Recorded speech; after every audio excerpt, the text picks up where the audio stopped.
All right. So I'm doing this video in my garage because I want to have a cigarette while I do the video. I also don't want to meet my neighbors for the first time while talking to my phone, which could be construed as talking to myself. Anyway, not schizophrenic, promise. So there is this very little talked about theory about why the Great Pyramids exist, Mayan, Egyptian, basically any tall, useless structure that took a lot of effort, right?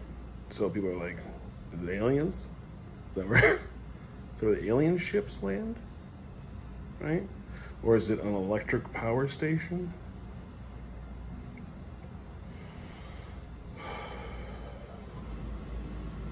Which, I don't know. I've looked into it. It's not very convincing. So,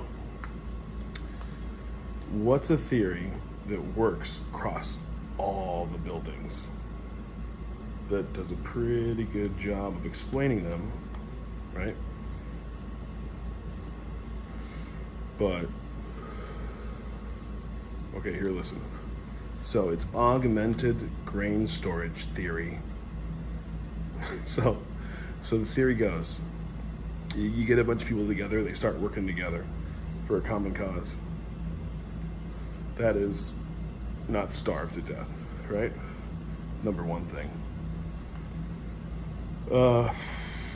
So eventually they get really good at it, and they make more food than they can possibly store before it goes bad. So it's like people start to realize, like, not everybody's got a farm. It's not really a point to working because you have enough grain storage.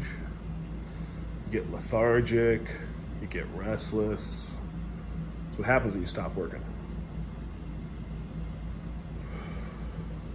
So they develop, myths to stay together, right? That's how people, find common ground, is a basically common myth. And in that myth, they start to, when they get to this point, people in society, some people have a vision, right?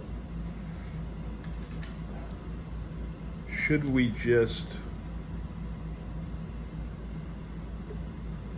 build something in the name of our Lord that gives him grace and gives our people meaning, and we have the people to do it with because we have extra food?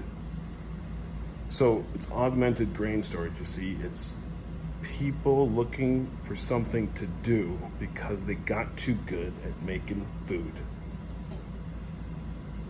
And the light just went out, so it's a good time to end the video.